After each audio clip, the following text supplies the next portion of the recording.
Cholesterol తో ఇబ్బంది పడుతున్నారా? డయాబెటిస్ రివర్స్ చేసుకోవాలా? డైట్ తో పరిష్కారం. Contact functional nutrition Vinisha Reddy.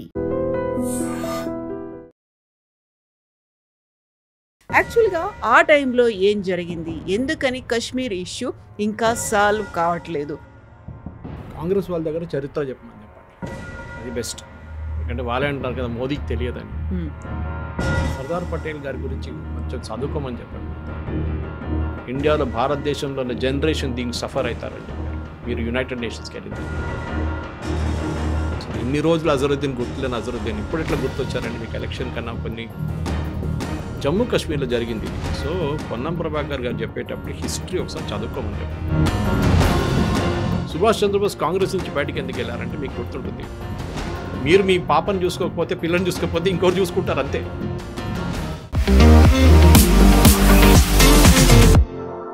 నమస్తే, నేను Kavitha. Welcome to I dream news and నిజాలు. సర్దార్ వల్లభాయ్ పటేల్ 150వ జన్మదినం ఏక్తా దివస్ సందర్భంగా ప్రధానమంత్రి నరేంద్ర మోదీ కీలకమైనటువంటి వ్యాఖ్యలు చేశారు. కశ్మీర్ ఇష్యూ ఇంకా రగులుతూనే ఉండడానికి ప్రధాన కారణం అప్పటి ప్రధాని నెహ్రూయే అని ఆయన చేసినటువంటి వ్యాఖ్యల మీద ఇప్పుడు కాంగ్రెస్ పార్టీ భగ్గుమంటోంది, మండిపడుతోంది. యాక్చువల్గా ఆ టైంలో ఏం జరిగింది, ఎందుకని కశ్మీర్ ఇష్యూ ఇంకా సాల్వ్ కావట్లేదు? మనతో పాటుగా ఉన్నారు సీనియర్ జర్నలిస్ట్ సురేష్ కొచ్చాతిల్ గారు. హలో సార్, నమస్తే. సో ప్రతిసారి కశ్మీర్ గురించి మాట్లాడుకున్నప్పుడల్లా నెహ్రూ ప్రస్తావన తప్పకుండా వస్తుంది. బట్ నిన్న కూడా మాట్లాడారు ప్రధానమంత్రి నరేంద్ర మోదీ.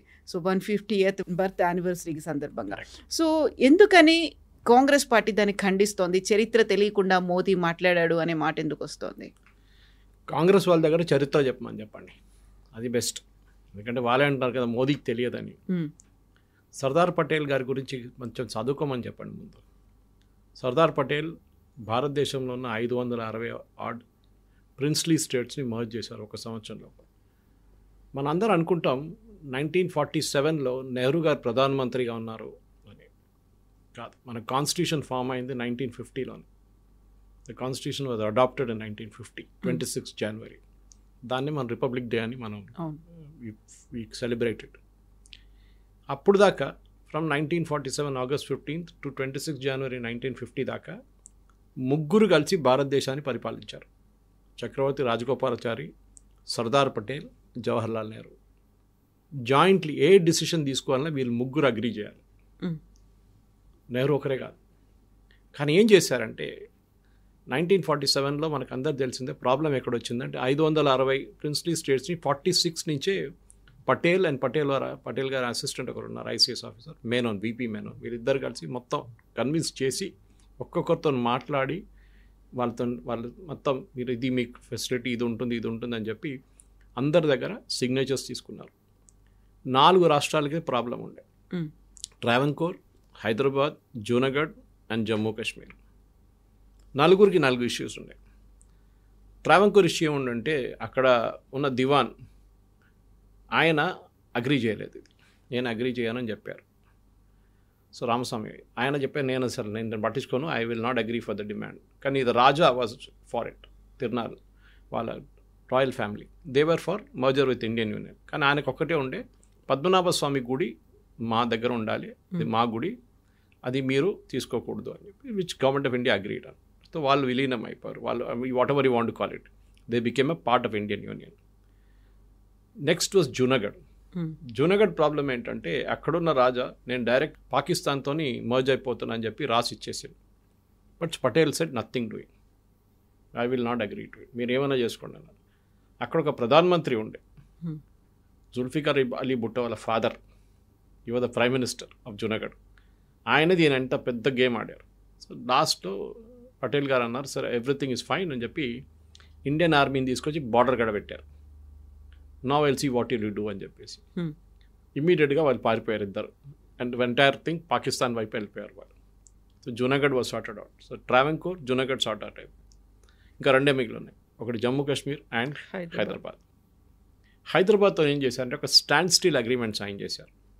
పటేల్ గారికి తెలుసు ప్రాబ్లం ఏంటనేది, ఎందుకంటే Jammu Kashmir is the bigger issue, దీని తర్వాత మనం హ్యాండిల్ చేసుకోవచ్చు, నాకు ప్రాబ్లం లేదు హ్యాండిల్, ఎందుకంటే వీళ్ళకి ల్యాండ్ నుంచి సీ కనెక్షన్ లేదు హైదరాబాద్కి. మనం ఎప్పుడైనా ఏదైనా ఒక రెబెలియన్ కూ ఏదైనా చేయాలంటే ఒక సీ కనెక్షన్ ఉండాలి ఒకటి. మీకు ఆయుధాలు తెచ్చుకోవడానికి ఏదైనా కానివ్వండి, మీరు ఎంత ఆయుధాలు ఎయిర్క్రాఫ్ట్ తెచ్చుకుంటారు, అప్పుడన్నీ పాత ఎయిర్క్రాఫ్ట్లు ఉండే, పెద్ద ఎయిర్క్రాఫ్ట్ ఏం లేకుండా. దానికోసం నిజాం గోవాతోని పోర్చుగీస్తో నెగోషియేట్ చేశారు, మాకు ఒక ల్యాండ్ రూట్ ఇస్తారా సీకి అని చెప్పి. వాళ్ళు అంగీకరించలేదు. సో నెహ్రూతో మాట్లాడిన నెహ్రూ ఏమన్నారంటే రాజా హరిసింగ్ ఇంకా అగ్రీ చేయలేదు యాక్సెషన్కి. ఇన్ఫ్యాక్ట్ సర్దార్ అని చెప్పి ఆ సినిమాలో కూడా ఆ సీన్ ఉంది, చాలా బాగా చేశారు దాన్ని క్లియర్గా చూపిస్తున్నారు. హిస్టరీ కూడా మీరు రీసెర్చ్ చేసి చూస్తే ఆ రోజు ఈయన పాకిస్తాన్ వైపు నుంచి వస్తున్న ఇర్రెగ్యులర్స్ అంటారు వాళ్ళని, ట్రైబల్స్ అనుకున్నారు. వాళ్ళు శ్రీనగర్ వైపు వస్తున్నారు, బారాముల్లా శ్రీనగర్ నుంచి వస్తున్నప్పుడు రాజా హరిసింగ్ ప్యానిక్ అయిపోయారు. ఇప్పుడు వాళ్ళు వచ్చి క్యాప్చర్ చేసి బహుశా ఈయన కూడా చంపేస్తారనుకున్నారు. ఇమ్మీడియట్గా విపి మేనన్ని పిలిపించి సంతకం పెట్టించుకున్నారు. I forget the army general, he was also I think Thimayya గారు ఉండేనా ఇంకెవరు ఉండే, some army general was there with them. Immediately ఢిల్లీకి వెళ్ళిపోయి V P Menon handed over the papers. దానికన్నా 2 రోజుల ముందే పటేల్ గారు ఏం చెప్పారంటే మన ఆర్మీని పంపిద్దాం, యాక్షన్ తీసుకోవడం డిఫరెంట్, మన ఆర్మీని జమ్మూ కాశ్మీర్ శ్రీనగర్ వైపు పంపిద్దాం. శ్రీనగర్ ఎయిర్పోర్ట్ ఒకసారి వాళ్ళ చేతిలో పడితే, పాకిస్తాన్ ఇర్రెగ్యులర్స్ చేతిలో పడితే మళ్ళీ మనకి జమ్మూ కాశ్మీర్ ఉండదు. కానీ అది నెహ్రూ గారు అంగీకరించలేదు. రాజగోపాల్ గారు ఇచ్చిన దాని గురించి ఒపీనియన్ గురించి ఎక్కడ నాకు ఎక్కువ దొరకట్లేదు ఇన్ఫర్మేషన్, రీసెర్చ్ చేస్తే కూడా దొరకలేదు. దీనికన్నా ముందు కూడా నేను ఈ సబ్జెక్ట్ మీద మాట్లాడాను ఒకసారి. ఎందుకంటే నేను ఒక టైంలో జమ్మూ కాశ్మీర్ స్టడీ సెంటర్లో ఒక మెంబర్ ఉండే నేను. ఆ టైంలో కూడా మేము చాలా మటుకు ఆర్టికల్ 370 రెవోకేషన్ కన్నా ముందు 35A డాక్యుమెంట్ కూడా పార్లమెంట్లో చాలా మటుకు మేము వెళ్ళి సర్చ్ చేసాం, లైబ్రరీ చూసాం, ఆర్కైవ్స్ చూసాం, ఎక్కడ మాకు 35A దొరకలేదు. మన ప్రేక్షకులు కూడా అర్థం చేసుకోవాలి, ఇది 2 సపరేట్ తీసుకొస్తాను తర్వాత 35A ఏంటి 370 ఏంటి అనేది. సో ఇమీడియట్గా సైన్ చేశారు. అక్కడ ప్రాబ్లం ఏముందంటే అక్కడ ఇప్పుడు నిన్న మన ఒక తెలంగాణ మంత్రి చెప్పారు, అక్కడ ప్రజలందరూ పాకిస్తాన్ కోరుకుంటున్నారు, రాజాలో కలపాలని కోరుకున్నారు, అందరూ ముస్లింసే ఉన్నారు. ఎక్కడ కోరుకున్నారు? ఆ మంత్రి పొన్నం ప్రభాకర్ గారి దగ్గర అడగాలి, ప్లెబిసైడ్ జరిగిందండి జమ్మూ కాశ్మీర్లో, ఎవరన్నారండి వాళ్ళు పాకిస్తాన్తో చేరుకుంటాను, ఇక్కడ రాసి ఇచ్చారా మీకు? ఎక్కడలేదు. అజంప్షన్ అన్నమాట, వాళ్ళు ముస్లిమ్స్ కదా పాకిస్తాన్కి వెళ్తారని. ఇక్కడేమో హిందువులు హైదరాబాద్లో ముస్లిం కింగ్, అందరు ఇండియాతో కలిసిపోతారు. These are all assumption. Hindu of course Hyderabad was a part of Indian union and will be part అని చాలా అప్పుడే పటేల్ గారు చాలా క్లియర్గా చెప్పారు. కానీ స్టాండ్ స్టిల్ అగ్రిమెంట్ పెట్టుకున్నారు, అంటే మేము ఏం చేయం, మీరు కూడా ఏం చేయకండి ఇప్పుడు అని చెప్పి అప్పుడు 47లో స్టాండ్ స్టిల్ అగ్రిమెంట్ సైన్ చేశారు హైదరాబాద్తో. కానీ జమ్మూ కాశ్మీర్లో ఒక సిచ్యువేషన్ ఏమొచ్చిందంటే అది మా రాజా హరి సింగ్ అక్కడ అట్లా చెప్పుకుంటూ పోతే పొన్నం ప్రభాకర్ గారు గుర్తుపెట్టుకోవాలి, ద సేమ్ ప్లేస్ వాస్ ఒక హిందూ కింగ్డమ్ ఉండే ముందు అక్కడ. ఆదిశంకరాచార్యులు అక్కడ దాకా ఎందుకు వెళ్ళారు మీరు గుర్తుపెట్టుకోండి. కండహార్ అని చెప్పి ఆఫ్ఘనిస్తాన్లో ఒక ప్లేస్ ఉంది, కండహార్ పేరు ఎట్లా వచ్చిందండి. అట్లనే చాలా మటుకు చెప్పుకొస్తే Jammu Kashmir was a Hindu kingdom చాలా సంవత్సరాలు. కానీ దాని తర్వాత కన్వర్షన్స్ జరిగింది, ఆఫ్ఘాన్ వైపు నుంచి వచ్చిన వాళ్ళు అక్కడున్న పాపులేషన్ని కన్వర్ట్ చేశారు. చాలా మటుకు వ్యాలీలో జమ్మూ వైపు చేయలేకపోయారు వాళ్ళు. దానికోసం ఇప్పుడు కూడా Jammu is a majority Hindu part of it. So Ponnam Prabhakar గారు మాట్లాడుతున్నప్పుడు జమ్మూ కాశ్మీర్లో హిందువులు కూడా ఉండే చాలా. In fact the population of Jammu was more than Kashmir valley.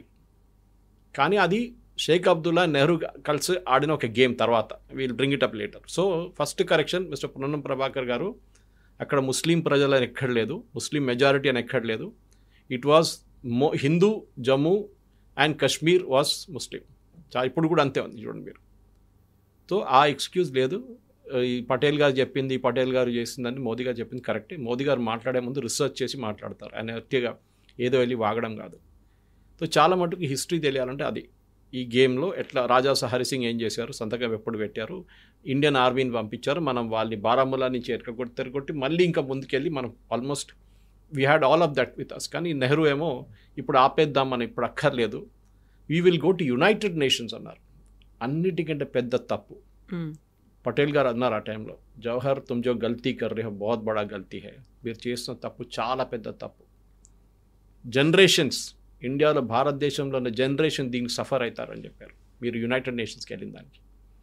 ఎందుకు మీరు యునైటెడ్ నేషన్స్కి వెళ్తున్నారు, పాకిస్తాన్కి లెజిటిమసీ ఇవ్వడానికి వెళ్తున్నారని అడిగారు పటేల్ గారు. ఇన్ఫ్యాక్ట్ సర్దార్ అనే సినిమాలో సీన్ ఉంది, ఆల్ ఇండియా రెడీకి వెళ్తున్న పటేల్ గారు బయట కూర్చొని ఉంటారు, నెహ్రూ వెళ్ళి లోపల ఆల్రెడీ అనౌన్స్ చేసేసారు we are going to United Nations. Pakistan చప్పట్లు కొట్టుకున్నారు. Of course his great grand son is also doing the same thing. Pakistan వైపు ఉన్న మన జట్లు పోయినాయి, మన ఎయిర్ ఫోర్స్ పోయింది, మన ఆర్మీ పోయింది అని చెప్పి మనోడు ఏడ్చుకుంటూ ఉంటారు రాహుల్ గాంధీ. ఎనీవే, దాని తర్వాత ఆ పాకిస్తాన్ నుంచి ఇర్రెగ్యులర్స్ వాళ్ళు ఏమన్నారంటే ట్రైబల్స్ అన్నారు. వీళ్ళు ట్రైబల్స్ కాదు, వాళ్ళు రెగ్యులర్ ఆర్మీ వాళ్ళు ఉన్నారు. కార్గిల్ ఆడిన అదే గేమ్ వాళ్ళు ముందు కూడా ఆడారు, భారతదేశంలో విలీనమైపోయారు. అప్పుడు ఏమైందంటే షేక్ అబ్దుల్లా, నెహ్రూ కలిసి గేమ్ ఆడారు. అది చాలా డర్టీ గేమ్. వాళ్ళు ఏం చెప్పారు, స్పెషల్ స్టేటస్ ఇద్దాం జమ్మూ కాశ్మీర్కి. ఎక్కడ అడగలేదు, రాజా హరి సింగ్ అడగలేదు, మనం ఇవ్వలేదు. కానీ నెహ్రూ అండ్ షేక్ అబ్దుల్లా కలిసి పటేల్ గారు సీన్ నుంచి పోయిన తర్వాత 50లో ఆఫ్టర్ పాస్ట్ అవే ఈ సీన్ తీసుకొచ్చారు. ఏం చేశారు, ఆర్టికల్ 370 అండ్ ఆర్టికల్ 35A. 370 మన అందరికీ తెలిసిందే, దాన్ని రివోక్ చేశారు గవర్నమెంట్. అంటే 35A కూడా రివోక్ చేశారు. ఏక్ ప్రధాన్ దో ప్రధాన్ దో నిషాన్ కభీ నీ హో సక్తా అని చెప్పి బీజేపీ వైపు నుంచి ఒక పిలుపు వస్తుంది. అదెందుకు, 2 ప్రధానమంత్రులు 2 జెండాలు. ఇమాజిన్, ఇప్పుడు రివోక్ చేసేదాకా కశ్మీర్ కూడా సపరేట్ ఫ్లాగ్ ఉండే. ఆ ఫ్లాగ్ ఏమో ఇండియన్ యూనియన్ ఫ్లాగ్తో సేమ్ లెవెల్లో ఫ్లై అవుతుండే. మన ఫ్లాగ్ కూడా ఏం చెప్తుంది, మన ఫ్లాగ్ కన్నా పైన పక్కన ఈక్వల్ లెవెల్ ఉండకూడదు. కానీ నెహ్రూ అగ్రీ చేశారు దానికి. ఆలోచించారు, ఇది ఆయన ఆడిన గేమ్ అనమాట. 370లో చాలా మట్టుకు వాళ్ళకి ఫ్రీడమ్ ఇచ్చారు. అంటే మీ ఓన్ హైకోర్టు, మీరు జ్యుడిషియల్ సిస్టమ్, అపీల్స్ లేదు, ఎస్సీ ఎస్టీకి రిజర్వేషన్ లేదు. ఆలోచించండి, కాంగ్రెస్ వాళ్ళు చెప్పాల్సింది పొన్నం ప్రభాకర్ గారు, నెహ్రూ గారు ఎస్సీ ఎస్టీ ఓబీసీలకు బీసీలకు ఎందుకు రిజర్వేషన్ ఇవ్వలేదు జమ్మూ కాశ్మీర్లో ఇప్పుడు దాకా. 370 రివోక్ అయిన తర్వాతనే వాళ్ళకి ఇదంతా వచ్చింది మొత్తం. దానికన్నా ముందు అక్కడెక్కడ బీసీ రిజర్వేషన్లు ఇచ్చారు అంతేగాని మొత్తం ఇవ్వలేదు. ఎందుకు? సెకండ్ థింగ్, దీనికన్నా డేంజరస్ ఆర్టికల్ 35A ఉండే. 370 అప్పుడు కూడా మనం రివోక్ చేస్తే అంత పెద్ద ప్రాబ్లం లేకపోతుంది, కానీ ఉండే 35A వాజ్ అన్ ఆర్డినెన్స్. ఒక ఆర్డినెన్స్కి 6 months షెల్ఫ్ లైఫ్ ఉంటుంది, దాని తర్వాత అది ఎక్స్పైర్ అయిపోతుంది ఆటోమేటిక్గా. డాక్టర్ రాజేంద్ర ప్రసాద్ దగ్గర ఈ ఆర్డినెన్స్ తీసుకొని నెహ్రూ గారు వెళ్ళినప్పుడు రాజేంద్ర ప్రసాద్ గారు అడిగారంట, ఇట్స్ ఆన్ రికార్డ్, ఈ ఆర్డినెన్స్ని ఎప్పుడు మీరు పార్లమెంట్లో తీసుకెళ్ళి పాస్ చేసేస్తానని చెప్పారంట. అది ఎప్పుడు చేయలేదు. ఇన్ఫ్యాక్ట్ ఆ డాక్యుమెంట్ దొరకడానికి చాలా మాకు కష్టపడాల్సి వచ్చింది. అది ఎక్కడో దాచిపెట్టారు. ఎక్స్పైర్ అయిన ఆర్డినెన్స్ మీద ఆల్మోస్ట్ 75 సంవత్సరాలు, 72 అని పెట్టుకోండి, 72 సంవత్సరాలు దాని రూల్స్ పాటించి నెహ్రూ గారు, షేక్ అబ్దుల్లా అప్పటి నుంచి ఆడిన గేమ్ మోదీ గారు వచ్చి రివోక్ చేసిన దాకా నడుచుకున్నాం. 35A is a most dangerous than 370. అంటే రెండిట్లో చట్టాలు ఉన్నాయి. ఫర్ ఎగ్జాంపుల్ ఒక చట్టం నేను చెప్తాను మీకు. కశ్మీర్లో ఉన్న ఒక అమ్మాయి, కశ్మీరీ అమ్మాయి ఒక భారతదేశంలో ఉన్న ఒక అబ్బాయితో పెళ్లి చేసుకుంటే, ఒక జెంటిల్మెన్తో పెళ్లి చేసుకుంటే ఆమెది ప్రాపర్టీ మొత్తం పోతుంది. The same time if she marries somebody from Pakistan, occupied Kashmir or Pakistan, ఆమె ప్రాపర్టీ ఎక్కడ పోతుంది, రిటైన్ అవుతుంది. అలాగే ఆలోచించండి. నెక్స్ట్ డర్టీ గేమ్ ఆడింది, ఆర్డినెన్స్తో లేదు, కనెక్షన్ లేదు. కానీ నెహ్రూ ఏం చెప్పారంటే, షేక్ అబ్దుల్లా డిమాండ్ ఉండే, ఎప్పుడు కశ్మీర్లో, జమ్మూ కాశ్మీర్లో ముస్లిం ముఖ్యమంత్రి ఉండాలి, ఫస్ట్ ప్రధానమంత్రి అని చెప్పారు. దాని తర్వాత సర్దార్ పటేల్ వీళ్ళందరూ, దానికన్నా ముందే ప్రాబ్లం ఉండే, ప్రధానమంత్రి కావాలని చెప్పి సర్దార్ పటేల్ వెళ్ళిన తర్వాత కూడా చాలా మటుకు అబ్జెక్ట్ చేశారు క్యాబినెట్లో ఉన్నవాళ్ళు. నెహ్రూతో చెప్పారు, ప్రధానమంత్రి విల్ నాట్ బి అలౌడ్, భారతదేశానికి ఒకటే ప్రధానమంత్రి ఉంటారు, జమ్మూ కాశ్మీర్కి సపరేట్ ప్రధానమంత్రి ఇవ్వలేమని చెప్తే చీఫ్ మినిస్టర్ అని చేశారు.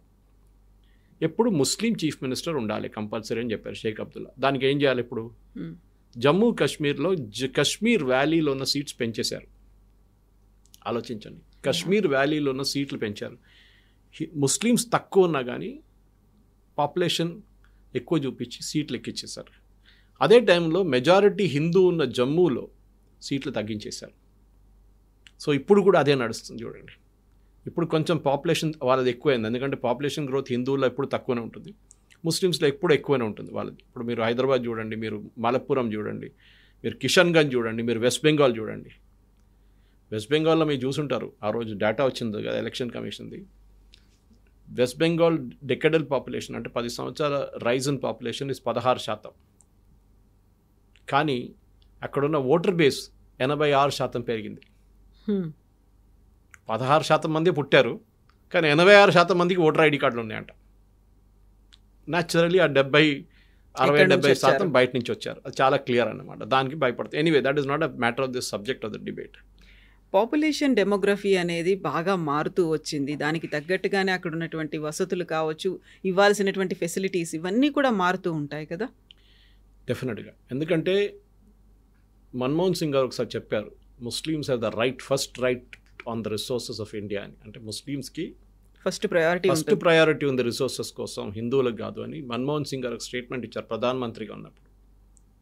ఆ ఏ కాంటెక్స్ట్ ఇచ్చారు మన అందరికి తెలిసింది, ఓట్ల కోసం. అజరుద్దీన్ని క్యాబినెట్ చేర్చింది అందరికి తెలిసింది. ఇన్ని రోజులు అజరుద్దీన్ గుర్తులేని అజరుద్దీన్ ఇప్పుడు ఎట్లా గుర్తొచ్చారండి మీకు ఎలక్షన్ కన్నా కొన్ని రోజుల ముందు? ఎందుకంటే అక్కడ ముస్లిం ఓట్లు రావాలి జూబ్లీహిల్స్, రావట్లేదు అని తెలిసిపోయినప్పుడు ఇమ్మీడియట్గా అజరుద్దీన్ని క్యాబినెట్లో తీసుకున్నారు. It is not that he will do anything. ఆయన అక్కడ పోటీ చేసి ఓడిపోయిన క్యాండిడేట్ ఆయన. సో జమ్మూ కాశ్మీర్లో జరిగింది ఇది. సో పొన్నం ప్రభాకర్ గారు చెప్పేటప్పుడు హిస్టరీ ఒకసారి చదువుకోమని చెప్పండి, చాలా clear. There are books on Sardar Patel, research material ఉంది. ఏం కాకపోతే ఆయన కెవాడియాకి వెళ్ళమని చెప్పండి, నేను మోదీ గారు వెళ్ళారు చూడండి, అక్కడికి వెళ్ళమని చెప్పండి. I have gone there. Beautiful museum ఉంది దాని కింద, మెయిన్ స్టాచ్యూ కిందనే, చాలా పెద్దది. దాంట్లో డీటెయిల్డ్ హిస్టరీ ఉంది. మీకు అక్కడ నిలబడేది మొత్తం చూడాలంటే మీకు ఒక 5-6 గంటలు పడుతుంది. But we're on conducted tours, మాకు ఎక్కువ టైం దొరకలేదు మాకు. సో దాని తర్వాత సౌండ్ అండ్ లైట్ షో ఉండే, అదంతా ఉండే అన్నమాట. Because we had gone as guest of Gujarat government ఆ టైంలో. సో మనం ఏం అర్థం చేసుకోవాలంటే హిస్టరీని ట్విస్ట్ చేసి చెప్పడం కాదు. మోదీ గారు చెప్పిన దానికి మీరు జవాబు ఇవ్వండి. You show it with proof that ఎక్కడైనా అక్కడున్న ప్రజలు, కశ్మీర్లో ఉన్న ప్రజలు మేము పాకిస్తాన్తో విలీనం అయిపోతాం, పాకిస్తాన్ వైపు వెళ్తామని ఎక్కడైనా వాళ్ళు ప్లెబిసైడ్ చేశారా? In fact we argued against plebiscite. Plebiscite అంటే ఒక ఓటింగ్, మీరు ఇటువైపా అటువైపా అని, అంతే. 2 క్వశ్చన్లే ఉంటుంది. Do you want merge with Pakistan, do you want merge with India? అది చేస్తామని చెప్పి మనం కూడా నెహ్రూ గారు వెళ్ళి అష్యూరెన్స్ ఇచ్చారు. ఆలోచించండి, నెహ్రూ గారు వెళ్ళి అష్యూరెన్స్ ఇచ్చారు పాకిస్తాన్కి, యునైటెడ్ నేషన్స్ కూడా వెళ్ళి అష్యూరెన్స్ ఇచ్చారు, మేము ప్లెబిసైడ్ కండక్ట్ చేస్తాం జమ్మూ కాశ్మీర్లో, ప్రజలు ఏం కోరుకుంటాం మేము అదే చేస్తాం. అక్కడ ప్రజలు మేము పాకిస్తాన్ చేరిపోతామంటే ఏం చేస్తుండే అప్పుడు? మెజారిటీ ఎవరున్నారు అక్కడ. కానీ పటేల్ గారు వీళ్ళందరూ దానికన్నా ముందు, పటేల్ గారు లేరనుకోండి, పటేల్ గారి కన్నా ముందు తర్వాత వచ్చిన క్యాబినెట్లో ఉన్న వాళ్ళు కండిషన్ పెట్టారు దాంట్లో, ప్రొవైడెడ్ పాకిస్తాన్ వెకేట్స్ పాకిస్తాన్ ఆక్యుపైడ్ కాశ్మీర్. అంటే పాకిస్తాన్ ఆక్యుపైడ్ కాశ్మీర్ నుంచి బయటకు వెళ్తే మొత్తం పాకిస్తాన్ ఆక్యుపైడ్ కాశ్మీర్ అండ్ ఇప్పుడున్న కాశ్మీర్ 2 కలిపి ఒక ప్లెబిసైడ్ చేద్దాం. ఆ టైంలో మీకు గుర్తుంటుంది, Ladakh was also a part of Jammu Kashmir. Ladakh population చాలా తక్కువ, దాంట్లో హాఫ్ ఏ బుద్ధిస్ట్ పాపులేషన్ ఉంది. ఐ థింక్ 160,000 ఉన్నాయి, దాంట్లో 80,000 బుద్ధిస్ట్ ఉంటారు, మిగతా 80,000 ఇప్పుడు ఉన్నది కార్గిల్ వైపున షియా ముస్లిమ్స్. సో హిస్టరీ తెలుసుకోవాలంటే ఏం అక్కర్లేదు, చాలా మెటీరియల్ ఉంది. పొన్నం ప్రభాకర్ గారు చదవండి. మోదీ గారు చెప్పింది 100% కరెక్ట్, దాంట్లో తప్పెక్కర్లేదు. 2-3 మిస్టెప్స్ చేశారు. అదే రోజు ఫస్ట్ డేనే ఇండియన్ ఆర్మీని పంపిస్తే మనం చాలా మట్టుకు ఇప్పుడున్న పాకిస్తాన్ ఆక్యుపైడ్ కాశ్మీర్ కూడా మన దగ్గర ఉంటుండే. అది నెహ్రూ గారు చేసిన తప్పు, దానికి డిబేటబుల్ పాయింట్. ఎందుకంటే రాజా హరి సింగ్ సైన్ చేయలేదు అని చెప్పి పోస్ట్పోన్ చేశారు. ఫస్ట్ అబ్జెక్ట్ చేసిన మనిషి పటేల్ గారే, ఈవెన్ రాజగోపాల్చారి కూడా అబ్జెక్ట్ చేశారు. కానీ సరే మనం వెయిట్ చేద్దాం, ఇంకా 2 రోజుల తర్వాత సైన్ చేస్తా అన్నారు కదా, చూద్దామని చెప్పి అప్పుడు దాకా పాకిస్తాన్ వాళ్ళు వచ్చేసారు మన వైపు. I told you the rest of the history about that. కానీ ఇది ఇప్పుడు కూడా కాదు, అన్నిట్లో కూడా వీళ్ళు పటేల్ గారు రోల్ హైదరాబాద్ గురించి చెప్తున్నప్పుడు కూడా ఇప్పుడు కూడా చూడండి, ఓవైసీ కూడా చెప్తున్నారు. సుందర్లాల్ కమిషన్ ఏదో కమిషన్ పెట్టారు, దాని తర్వాత ముస్లిమ్స్ ఎక్కువ చనిపోయారంట. ఇది రజాకార్ మీద చేసిన దాడిని పోలీస్ యాక్షన్ అని మనం పిలిచాం. ఎందుకంటే ఇంటర్నేషనల్ లెవెల్లో మన ఒక ఆర్మీని పంపిస్తే హైదరాబాద్ లోపలికి, అప్పుడున్న హైదరాబాద్ స్టేట్ లోపలికి, అది ఒక పెద్ద ప్రాబ్లం అయిపోతుంది డిప్లొమాటిక్లీ. సో పటేల్ గారు ఒక స్మార్ట్ మూవ్లో ఏం చేశారంటే దాన్ని పోలీస్ యాక్షన్ అని పిలిచారు. పంపించింది ఆర్మీనే, మన అందరికి తెలుసు. రంజిత్ సింగ్ జీ ఆయన overall command, general J N Chaudhuri was the one to surrender. ఇక్కడ బెజవాడ వైపు నుంచి, మెడ్రాస్ వైపు నుంచి, సోలాపూర్ వైపు నుంచి అండ్ నార్త్ ఆఫ్ హైదరాబాద్ నుంచి వచ్చారు ట్రూప్స్ అంతా. మెడ్రాస్ వైపు నుంచి కూడా వచ్చారు. 5 Rudra, I think was general Rudra was leading 1 platoon, major Rudra. And ఇంకోవైపు నాకు గుర్తు 2 ఉన్నారు, సపరేట్ మేజర్ జనరల్స్ ఉన్నారు, వాళ్ళు లీడ్ చేశారు. But general J N Chaudhuri surrender తీసుకున్నారు పరేడ్ గ్రౌండ్లో September 17, 1948కి. కానీ హిస్టరీ గురించి మాట్లాడుతున్నప్పుడు మోదీ గారు ఆ రోజు చెప్పిన దానికి సర్దార్ పటేల్ కాంట్రిబ్యూషన్ గురించి మాట్లాడుతున్నారు. పటేల్ గారు లేకుంటుండే భారతదేశం ఇప్పుడు ఒక 560 ముక్కలై ఒక సపరేట్ ప్రధానమంత్రి ఉంటుండే. మన శ్రీనగర్ కాలనీ ఒక సపరేట్ ప్రధానమంత్రి ఉంటుండే. శ్రీనగర్ కాలనీకి ఎగ్జాంపుల్ ఇస్తున్నాను మీకు. అంత చిన్న చిన్న రీజన్స్ ఉండే అనమాట. 10 కిలోమీటర్లు స్క్వేర్ మీటర్, 10 స్క్వేర్ కిలోమీటర్లు, 20 స్క్వేర్ కిలోమీటర్లకు ఒక రాజా.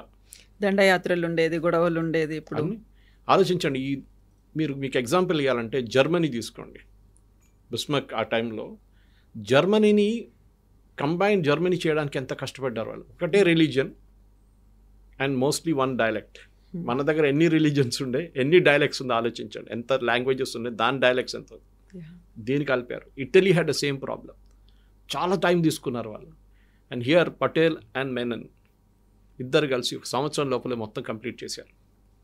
ఆయన క్రెడిట్ ఇవ్వకుండా ఈ నెహ్రూ గారు క్రెడిట్ ఇవ్వడం ఏంటండి? మన అందరికి తెలిసింది. ఆ రోజు కాంగ్రెస్ వర్కింగ్ కమిటీలో దానికన్నా ముందు జరిగిన ఓటింగ్లో 1947 కన్నా ముందు జరిగిన ఓటింగ్లో ఎవరు ప్రధానమంత్రి కావాలని చెప్పి చాలా క్లియర్గా పటేల్ గారికి ఓట్లు వచ్చినాయి, నెహ్రూ గారికి రాలేదు.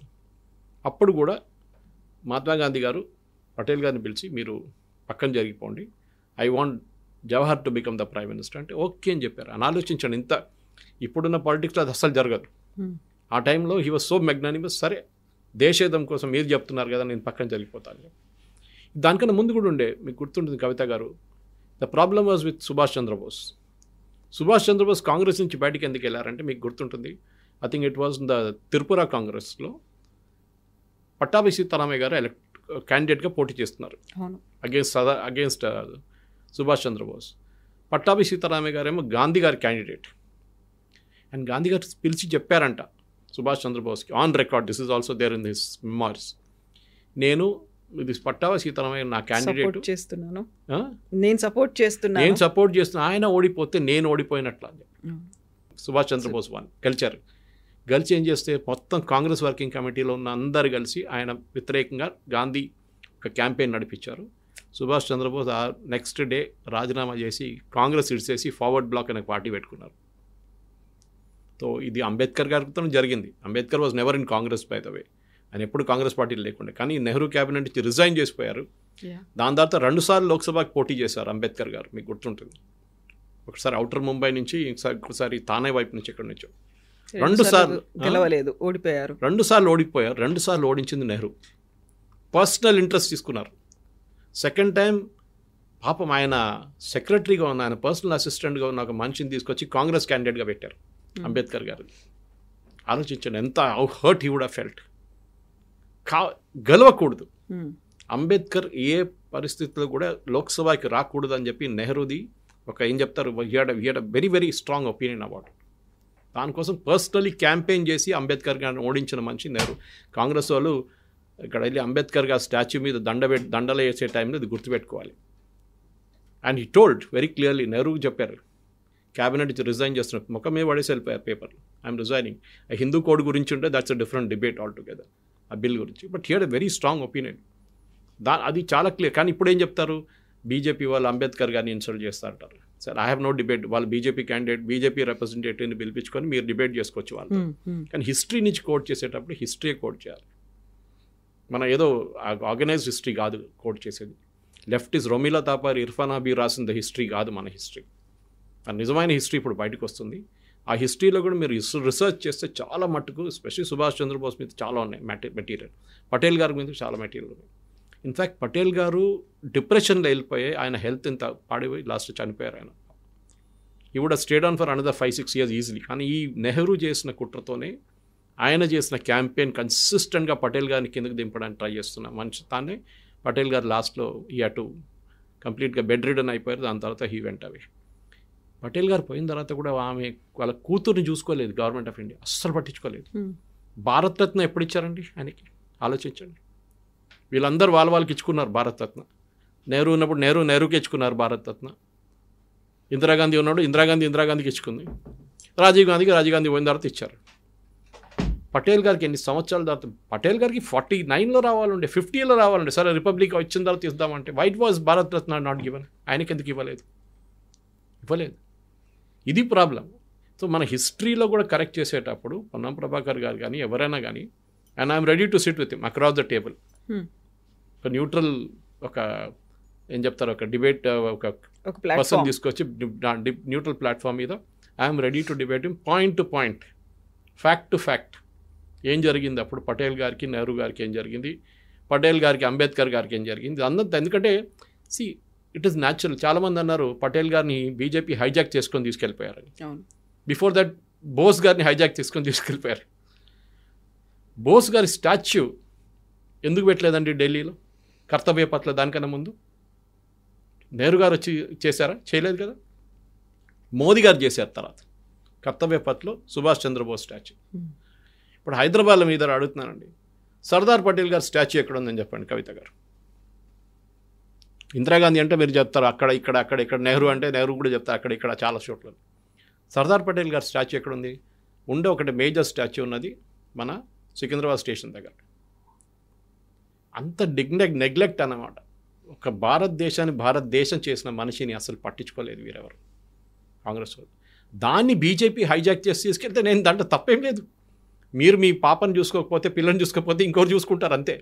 మీరు మీ ముసలాన్ని చూసుకోకపోతే ఇంకొకరు వచ్చి చూసుకుంటారు అంతే. వాళ్ళు క్రెడిట్ తీసుకుంటే తీసుకొనియండి, అంత అయిపోయింది కదా.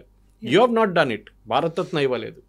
Never acknowledge this position in history. భారతదేశాన్ని వీళ్ళు కంప్లీట్గా ఒక యూనిట్ చేసిన దాన్ని వాళ్ళ కూతురు చూసుకోలేదు మీరు, మనీబెన్. దిస్ ఇస్ కంప్లీట్గా.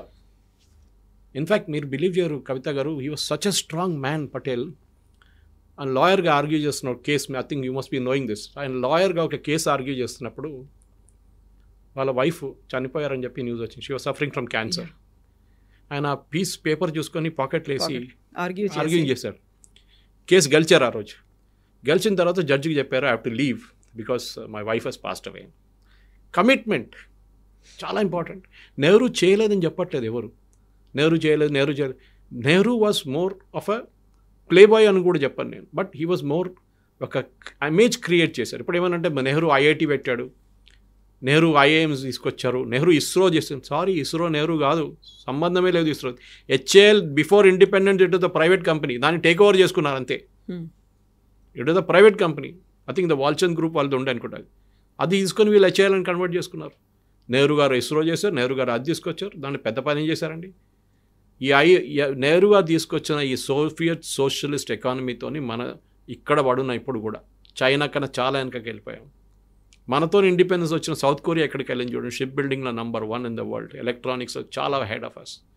మనతోని రికవర్ అయిన సెకండ్ వరల్డ్ వార్ తన రికవర్ అయిన అదే టైంలో జపాన్ ఎక్కడికి వెళ్ళిపోయింది చూడండి వాళ్ళు. మన ఈ సోషలిస్ట్ మోడల్ ఈ 5-year ప్లాన్లు పెట్టుకొని మొత్తం దేశాన్ని ధ్వంసం చేశాం. Again debatable point, I'm willing to debate on it. మనకిట ఇది కాకుండా if you had gone with the capitalist model, మన దేశం మ్యానుఫ్యాక్చరింగ్లో చైనా కన్నా నంబర్ 1 వెళ్ళిపోతుంది. ఎందుకంటే టిల్ 1990 మన 1980 కూడా వీఆర్ ఈక్వల్ విత్ చైనా మ్యానుఫ్యాక్చరింగ్లో. దాని తర్వాత చైనా ముందుకు వెళ్ళిపోయింది. చైనా మనకన్నా చాలా కింద తక్కువ ఉండే మనది ర్యాంకింగ్ చైనాది. వాళ్ళు బిల్డప్ చేసుకొని వచ్చారు 60s తర్వాత, వాళ్ళ ద కల్చరల్ రెవల్యూషన్ జరిగిన తర్వాత, దాని తర్వాత వాళ్ళు జరిగిన క్యాపిటలిస్ట్ మోడ్లో వెళ్ళిపోయిన తర్వాత, అప్పుడు మావో తర్వాత జరిగిందా దాంట్లో China has gone far ahead of us. హిస్టరీలో తప్పులు జరిగితే తప్పులు అయిందని చెప్పడానికి గట్స్ ఉండాలి. అది కాంగ్రెస్ వాళ్ళు భయపడుతుంది. పొన్నం ప్రభాకర్కి ఏం ప్రేమ లేదు పటేల్ గారితో, కానీ అక్కడ ఢిల్లీలో అటెండెన్స్ పెట్టించుకోవాలి కదా. రేపు మినిస్టర్షిప్ ఉండాలో ఏముండాలంటే ఢిల్లీలో పాట పాడాలి. చూడండి, నేను మోదీ గారిని తిట్టాను, ఆయన పటేల్ గారి గురించి చెప్తే నన్ను గుర్తుపెట్టుకోండి, నెక్స్ట్ క్యాబినెట్ ఎక్స్పాన్షన్ వస్తుంది, నాకు ఒక ప్రమోషన్ ఇవ్వండి అని చెప్తా. దానికోసం ఇంకేం లేదు వాళ్ళకి. మీ హిస్టరీ గురించి మాట్లాడినప్పుడు హిస్టరీ అనేది ఎందుకని ఒక కన్స్ట్రక్టివ్గా లేదంటారు? ఎవరి పర్సెప్షన్లో వాళ్ళు ఎందుకు చెప్పుకుంటున్నారు, నాకు ఇది నచ్చింది అంటే ఇది నచ్చలేదు అనేది ఇన్ని రకాల వర్షన్స్ ఎందుకు? హిస్టరీ జరిగినట్టుగా ఎందుకని మనకు కనిపించట్లేదు, ఎందుకని మనం వినలేకపోతున్నాం? ఇంగ్లీష్లో ఒక సేయింగ్ ఉంది కవిత గారు, till the lion learns to write, hunter will be always the right. ఏ రోజు సింహం రాయడానికి నేర్చుకుంటుందో ఆ రోజు దాకా హంటరే చంపారు, హంటర్ గెలిచారు. మన దేశంలో పుస్తకాలు ఎక్కడైనా టిల్ విక్రమ్ సంపత్ అండ్ మానోషి సిన్హా రాసిన అప్పుడు దాకా మన దేశంలో యుద్ధాలు గెలిచిన రాజులు రాణి గురించి ఎక్కడైనా విన్నారా మీరు? రాణి అబ్బక్క గురించి విన్నారా? మన దగ్గర ఉన్న హిస్టరీ ఏంటంటే ఇర్ఫాన్ హబీబు, ఈ లోమినా తపర్ రాసిన, బ్రిటిష్ వాళ్ళు రాసిన హిస్టరీలు ఏంటంటే మన రాజులు రాణులు అన్ని యుద్ధాలు ఓడిపోయారు. ఇక్కవైపు నుంచి బ్యాటిల్ ఆఫ్ ప్లాసీ నుంచి ఇటువైపు ఉన్న ఏ యుద్ధం చూడండి మనం ఓడిపోయాం, భారతదేశం ఓడిపోయారు. లేదండి, we one a lot of wars. Shivaji గారిని ముట్టలేకపోయారు ముఘల్స్. ఇటువైపు ఏమో రాజస్థాన్లో ఉన్న రాజ్పుత్స్, ఇటు మన దగ్గర ఉన్న సౌత్లో ఉన్న విజయనగర సామ్రాజ్యం కానీ, చాళుక్యాలు కానీ, చోలాస్ కానీ చాలా ఉన్నాయి. అస్సాం వైపు ఉన్న అహోం రాజులు 800 సంవత్సరాలు కాలు పెట్టినలేదు ఒక మొఘల్ని అక్కడ. ఎవరైనా మొఘల్స్ అని కాదు, ఎవరినైనా. అది వాళ్ళది ఉండే. రాణి అబ్బక్క ఫ్రమ్ ఉల్లాల్, కర్ణాటక. నేను చాలాసార్లు మాట్లాడాను ఆమె గురించి. బ్రిలియంట్. కానీ మన దగ్గర ఏంటంటే హిస్టరీ ఆపెట్టేశారు. We are a nation of losers అని చూపిస్తున్నారు. No, we are not a nation of losers. మనం చాలా గెలిచాం. విక్రమ్ సంపత్ గారు బ్యూటిఫుల్గా రాశారు. ఇన్ఫ్యాక్ట్ ఆయన first volume Subhash Chandrabose volume రాసిన తర్వాత ఒకరోజు ఇక్కడ పార్క్ హోటల్లో కూర్చొని మేము ఇద్దరు మాట్లాడుతున్నాం. I picked him up from the airport. ఒక ఫంక్షన్ ఉండే ఇక్కడ. అప్పుడు మాట్లాడుతున్నప్పుడు ఆయన అడిగారు, Suresh what should I right next అని అడిగారు నా దగ్గర. అప్పుడు నేను చెప్పాను, సార్ హిస్టరీ రాయండి సార్, మన హిస్టరీని కరెక్ట్ చేయండి అని చెప్పాను. ఏంటంటే మనం we have won battles which Britishers are never return. Kavitha గారు the world's biggest naval battle took in Travancore. Dutch navy అంటే ఆ టైంలో అన్నిటికంటే పవర్ఫుల్. అప్పుడు ఈస్ట్ ఇండియా కంపెనీ ఇంకా ఇండియాకి రాలేదు. డచ్ వర్ రూలింగ్ సిలోన్, ఇండోనేషియా, ఫిలిప్పీన్స్ మొత్తం వాళ్ళ చేతిలో ఉండే. వాళ్ళు భారతదేశాన్ని కాన్కర్ చేయడానికి ట్రై చేస్తున్నప్పుడు మార్తాండ వర్మ వాళ్ళ నేవీతోనే బ్యాటిల్ జరిగింది. డచ్ వాళ్ళది చాలా పెద్ద నేవల్ బ్యాటిల్ ఉంది. ఇప్పుడు కూడా మీరు మిలిటరీ స్కూల్స్కి వెళ్తే మీకు కనిపిస్తుంది biggest naval battle in history ఆ టైంలో. అండ్ మార్తాండ వర్మ వాళ్ళు గెలిచారు, వాళ్ళ నేవీ గెలిచారు. ఎస్టుసే డెసోయ్ అని ఆయన పేరు నాకు exactly I'm not able to pronounce his name. You the chief of the naval, Portuguese అప్పుడున్న డచ్ నేవీ. ఆయన తీసుకొచ్చి కమాండర్ ఇన్ చీఫ్ చేశారు మార్తాండ వర్మ, ఆయన ఆర్మీది. ఆలోచించండి. So we one the war, but ఎక్కడ చూపించలేదు. ఇప్పుడు కూడా మీరు కన్యాకుమారి దగ్గర ఒకటి ఉంది, బ్యాటిల్ ఆఫ్ కొలాచల్ అని కనిపిస్తుంది, పెద్ద స్తూపం ఉంది. That is where it was. అక్కడే సరెండర్ జరిగింది, బ్యాటిల్ ఆఫ్ కొలాచల్. కానీ మన పిల్లలకి హిస్టరీ బుక్స్లో ఎక్కడిది ఉండదు. ఇది ప్రాబ్లం అనమాట. మన దాంట్లో మనం ఓడిపోయాం. సాంబాజీ సినిమా వచ్చేదాకా అందరికీ అట్లా జరిగిందా మనకు తెలియదు కదా. ఎందుకంటే చూపిస్తుంది ఏంది మనకి, జోధా అక్బర్, అక్బర్ ద గ్రేట్, ఔరంగజేబ్ కూడా గ్రేట్ అంటారు వీళ్ళు కావాలంటే. ఇది problem. So we have to show. దానికోసం భయపడుతున్నారు. ఎన్ఈపీ ఇంప్లిమెంట్ చేయమని చెప్పి Kerala government, Tamil Nadu government, west Bengal government ఎందుకు భయపడుతున్నారు? ఎన్ఈపీలో మనం ఏం చెప్తున్నాం, new education policy, that we have to bring in the real history. ఆ రియల్ హిస్టరీ నేర్పించకపోతే దానికోసం చూడండి, బ్యాటిల్ ఆఫ్ హైఫా అని వింటారు మీరు కవిత గారు. ఇజ్రాయెల్లో ఉన్న, అప్పుడు ఆటోమన్ ఎంపైర్ కింద ఉన్న ఒక place Haifa, today it is in Israel. దాన్ని లిబరేట్ చేసింది అప్పుడున్న Indian army under the British. Haifa liberate, చాలా ఇంపార్టెంట్ బ్యాటిల్ ఉండేది. ఆటోమన్ ఎంపైర్ దాని తర్వాత మొత్తం కొలాప్స్ అయిపోయింది. ఆ బ్యాటిల్లో మన పుస్తకాలు ఎక్కడ లేదు. తీన్మూర్తి మార్గ్ అని నెహ్రూ గారు ఒక పెట్టారు. Actually it is now called Haifa Chowk. Modi గారు వచ్చిన తర్వాత పేరు మార్చారు. తీన్మూర్తి కాదు, అది హైఫా చౌక్. అది ఇజ్రాయేలీ టెక్స్ట్ బుక్స్లో దాని గురించి ఉంది, that Indian army liberated Haifa. మన టెక్స్ట్ బుక్స్లో ఎక్కడ లేదు. ఎందుకండి? Why are we ashamed of it? ఇది నాకు అర్థం కాదు. మనం గెలిచిన యుద్ధాలు ఒక్కొక్క ప్లేస్లో, ఒక్కొక్క స్కూల్లో, ఒక్కొక్క కాలేజ్లో చెప్పాల్సిందే. అది మీరు ఏ పుస్తకం అని తీసుకుని, not recommending any books, but doctor Vikram Sampath కానీ మనోషి రాసిన బుక్స్ బ్రిలియంట్. మనోషి 2 బుక్స్ వచ్చినాయి, సాఫ్రన్ సోర్డ్స్ అని చెప్పి 1 and 2. It is beautifully readable books.